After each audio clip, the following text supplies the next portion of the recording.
بسم اللہ الرحمن الرحیم۔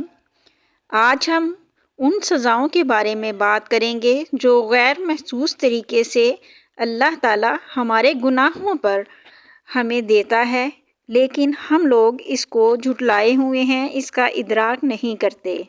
تو چلتے ہیں ویڈیو کی طرف۔ وہ غیر محسوس مگر تباہ کن سزائیں کون سی ہیں؟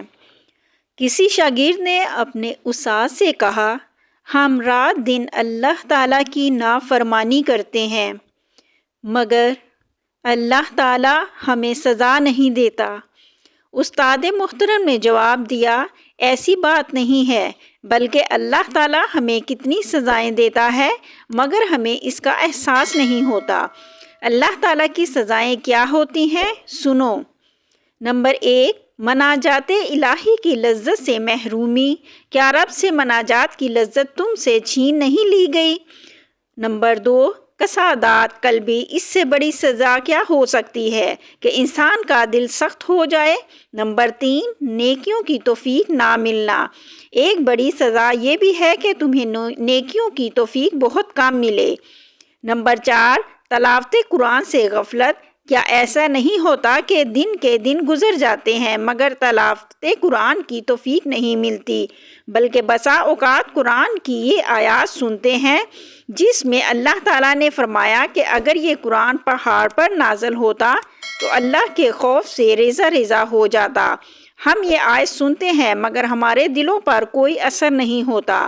نمبر 5، تہجد سے محرومی۔ لمبی لمبی راتیں گزر جاتی ہیں مگر کبھی تہجد کی توفیق نہیں ملتی۔ نمبر 6، نیکیوں کے موسم بہار کی ناقدری۔ نیکیوں کے موسم بہار آتے ہیں اور گزر جاتے ہیں، جیسے رمضان کے روزے، شوال کے روزے اور ذوالحج کے مبارکہ کے ایام، مگر ان موسم میں کما حقہ عبادت کرنے کی توفیق نہیں ملتی۔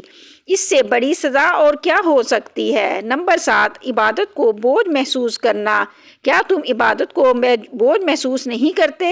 نمبر 8، ذکر الہی سے لاپرواہی۔ کیا اللہ کے ذکر سے تمہاری زبان خاموش نہیں رہتی؟ نمبر 6، نفسانی خواہشات کے سامنے شکست۔ کیا نفسانی خواہشات کے سامنے خود کو کمزور محسوس نہیں کرتے؟ نمبر 10، دنیا کی محبت۔ کیا تم مال و دولت اور منصب و شہرت کی بے جا حرص و لالچ میں مبتلا نہیں ہو؟ اس سے بڑی سزا اور کیا ہو سکتی ہے؟ نمبر 11، کبیرہ گناہوں کو معمولی سمجھنا۔ کیا ایسا نہیں کہ تم بڑے بڑے گناہوں کو معمولی اور حقیر سمجھتے ہو، جیسے جھوٹ، غیبت، چغلی؟ نمبر 12، فضول کاموں میں مشغولیت۔ کیا بیشتر اوقات تم فضول اور لا یعنی چیزوں میں مشغول نہیں رہتے؟ نمبر 13، آخرت سے غفلت۔ کیا تم نے آخرت کو بھلا کر دنیا کو اپنا سب سے بڑا مقصد نہیں بنا لیا ہے؟ یہ ساری محرومیاں اور بے توفیقی اللہ کی طرف سے عذاب اور سزائیں ہیں مگر تمہیں اس کا احساس نہیں ہوتا۔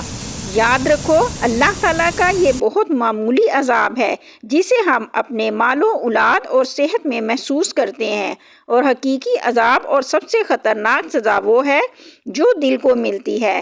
اس لیے اللہ تعالیٰ سے عافیت کی دعا مانگو اور اپنے گناہوں کی معافی طلب کرو، کیونکہ گناہ کے سبب بندہ عبادت کی توفیق سے محروم کر دیا جاتا ہے۔ اللہم انی علی ذکرک و شکرک و حسن عبادتک۔ اے اللہ، آپ مجھے اپنا ذکر کرنے والا، شکر کرنے والا اور بہترین طریقہ پر عبادت کرنے کی توفیق عطا فرما۔ آمین ثم آمین۔ اس کے ساتھ ہی ہم ویڈیو کا اختتام کرتے ہیں۔ آپ سے گزارش ہے کہ ہماری اس طرح کی ویڈیوز دیکھنے کے لیے چینل کو سبسکرائب کر لیں۔ اللہ تعالیٰ آپ کو ہمیشہ خوش و خرم اور اپنے حفظ و ایمان میں رکھے۔ آمین۔ ملتے ہیں پھر نیکسٹ ویڈیو میں، جب تک کے لیے اللہ حافظ۔